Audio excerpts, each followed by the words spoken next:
Salut et bienvenue sur CryptoPoint pour cette nouvelle vidéo d'analyse technique du CHSB, le Swissborg face au dollar. Alors aujourd'hui au programme, on va voir plusieurs choses. J'ai pas fait de vidéo depuis dimanche, donc on va essayer de voir un peu ce qui s'est passé justement depuis dimanche, donc depuis la dernière correction ici qu'on a fait et qu'on avait vu ensemble lors de la dernière vidéo, je le rappelle.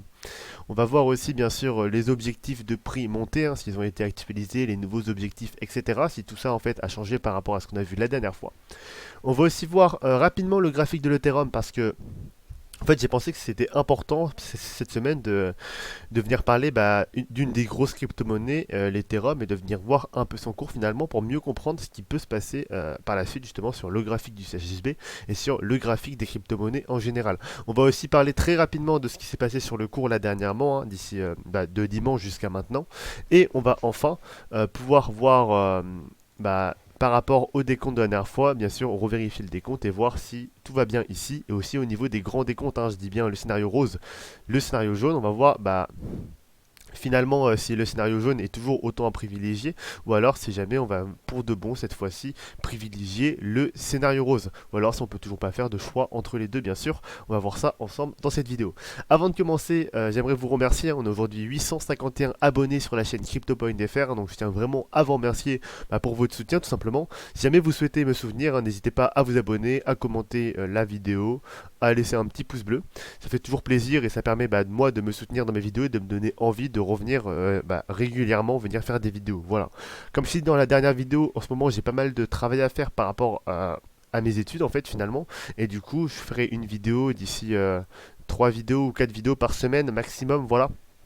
Je pourrais pas faire comme avant, c'est-à-dire faire une vidéo par jour, mais je vais essayer quand même de maintenir un rythme de 3 à 4 vidéos par semaine. Au niveau des journées, ce sera un peu aléatoire. Il y en aura une sûrement au début de semaine, donc entre le lundi et le mercredi. Et ensuite, dans les 3 autres jours qui suivent, je placerai au moins 2 vidéos. Voilà. Donc maintenant que ça c'est fait, on va venir parler un tout petit peu de ce qui passait la dernière fois. Donc comme vous l'avez vu, on avait tracé ici le scénario rose, et on avait dit la dernière fois qu'on privilégiait le scénario rose, même si bien sûr le scénario jaune était toujours d'actualité, et était toujours possible que le scénario jaune se fasse. Bon là ça charge, donc la vidéo ne cherche pas l'image, mais voilà, on avait dit que le scénario jaune était toujours d'actualité, que c'était pas totalement à jeter, mais qu'on va quand même privilégier le scénario rose. On avait fait ici la décompte des grandes sous-vagues de la vague de 3 du scénario rose.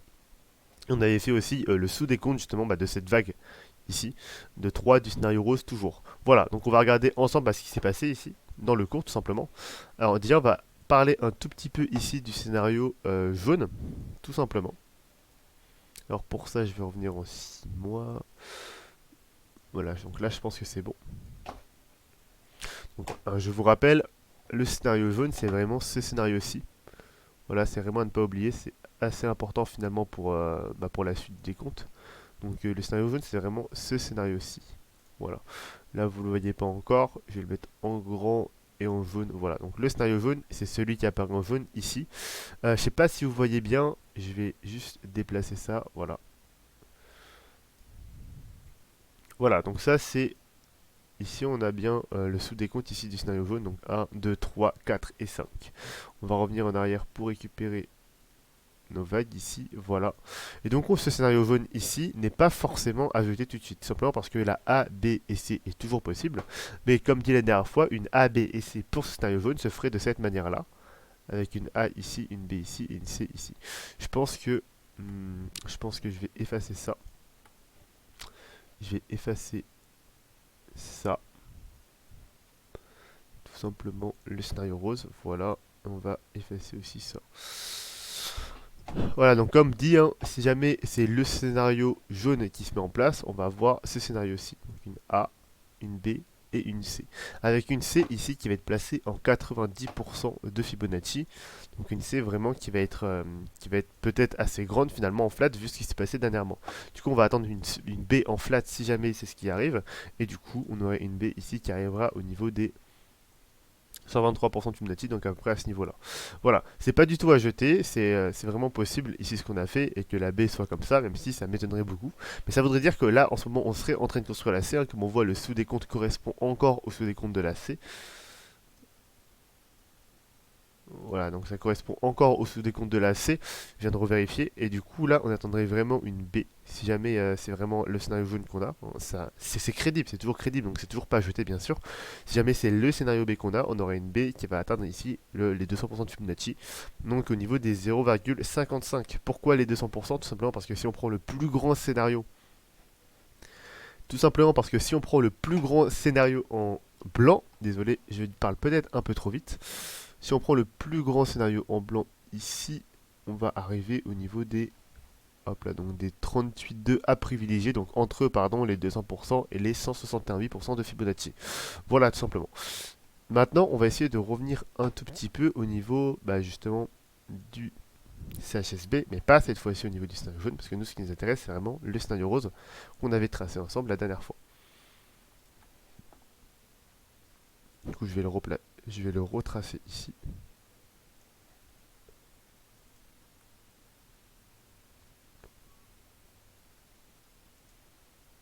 Voilà.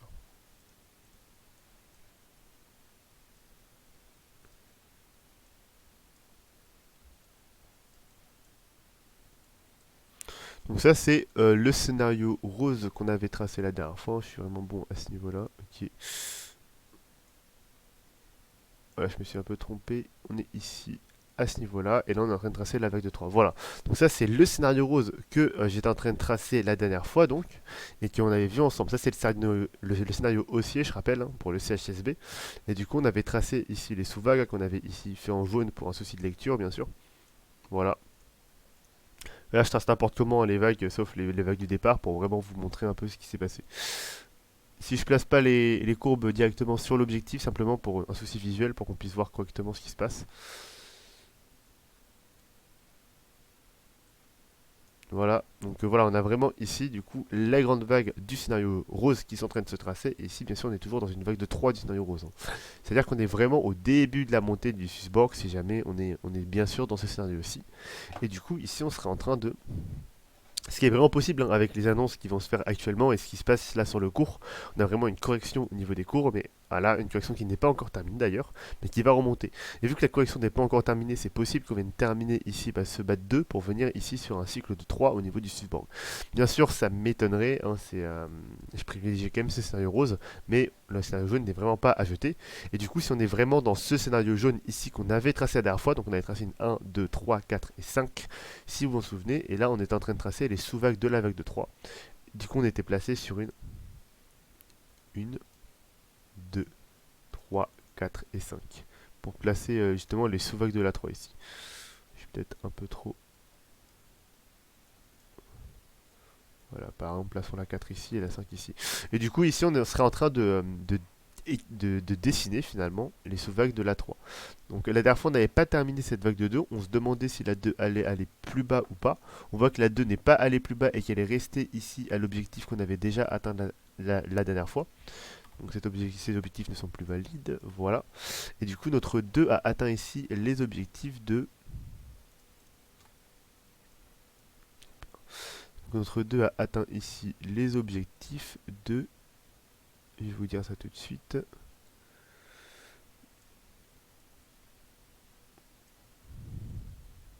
Voilà, je vais être précis quand même.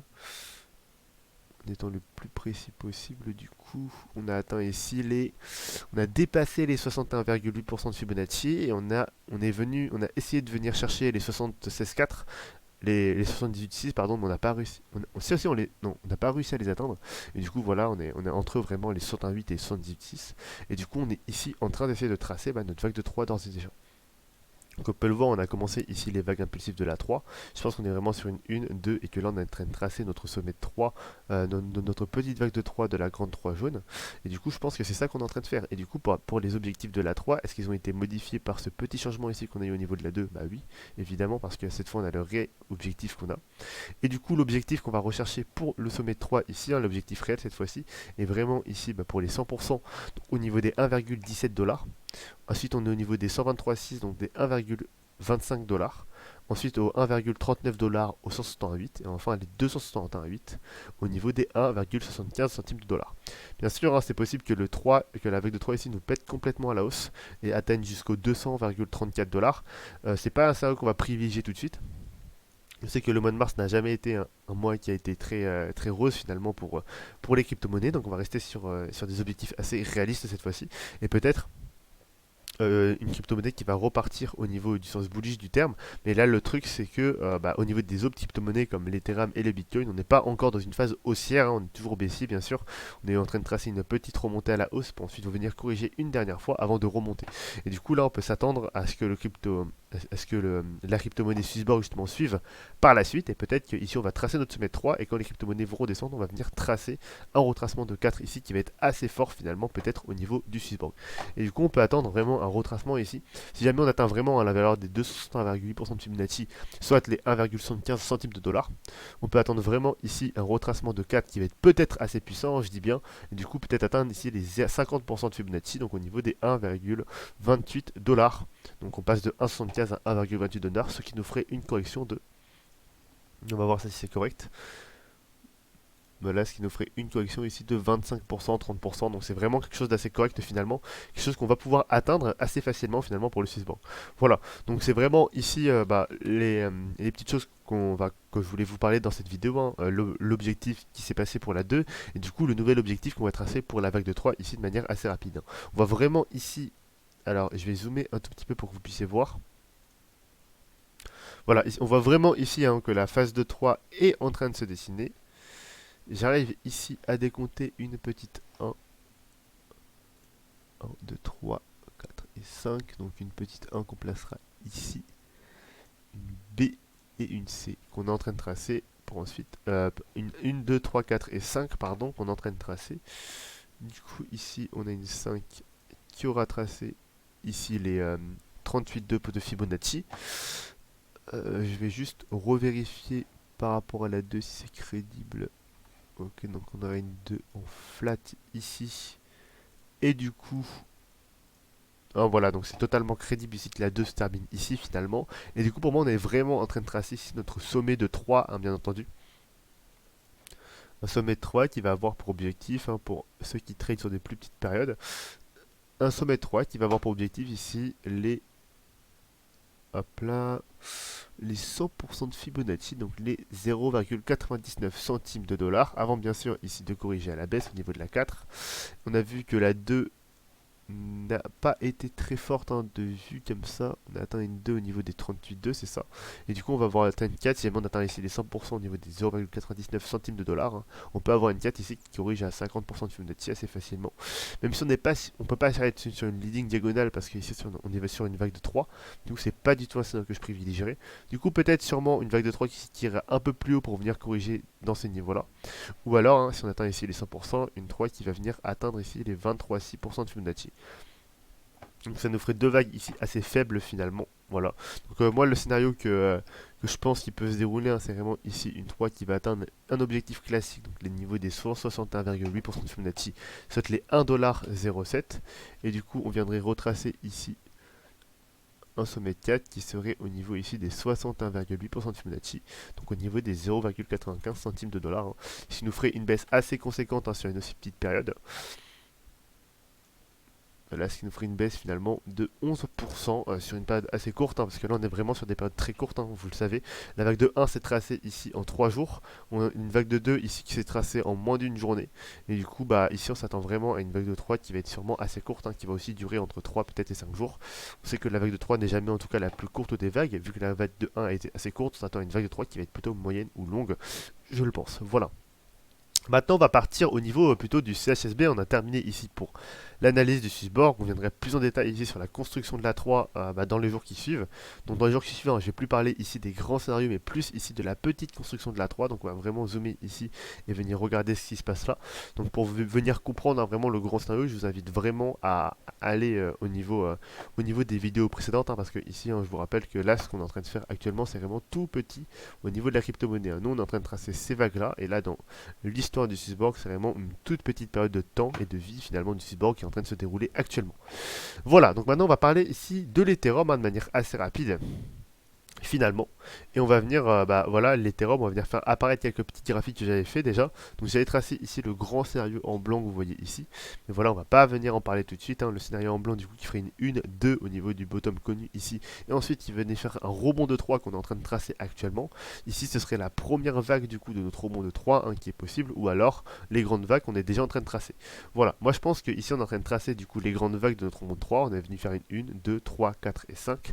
On est en train de tracer ici notre sommet de 4 hein, qui n'est pas encore été atteint, notre bas de 4 pardon. On a un sommet de 2 ici qui a été, un bas de 2 pardon, qui a été assez fort ici à ce niveau là. On est quasiment venu atteindre le bottom ici de l'Ethereum, hein. Le bottom de l'Ethereum ici hein, connu depuis 2018 pardon, à 79 à 79 dollars à 79 dollars, et du coup on est en train de venir tracer ici, mais on a tracé un bottom finalement d'Ethereum par la suite hein, au niveau de mars 2020 au niveau des 80 dollars, et ensuite on est venu remonter à la hausse, venir péter complètement à la hausse ici au niveau de la 3. On voit que la 3 ici a dépassé nos espérances de prix, car on a une 3 qui est venue dépasser les 423,6, donc les 1200 dollars, pour être aujourd'hui avoir un sommet qui est au niveau des 2400 dollars, hein, donc c'est assez énorme. On a réussi à atteindre les 2000 dollars au niveau de l'Ethereum, et du coup on est en train de faire notre correction de 4 actuellement. Vu que la correction de 2 a été assez forte, hein, on peut s'attendre à une correction de 4 qui n'est pas très forte finalement, mais qui fait quand même mal sur les portefeuilles actuellement. Et du coup, une correction de gap qui aurait déjà atteint ici les 38,2 de Fibonacci, qui pourrait atteindre les 0,5, voire les 61,8% de Fibonacci. Même si la 2 a été très forte ici, on peut s'attendre à une correction de carte aussi forte, parce que justement, les autres crypto-monnaies sont encore ici en train de corriger, etc. par rapport au Bitcoin, par rapport au CHSB, hein, qu'on voit que même si on est dans une montée haussière, c'est possible qu'on soit dans le scénario jaune ici, donc on soit vraiment au niveau de cette BAT2, donc en train de corriger, hein, ça on ne le sait pas encore.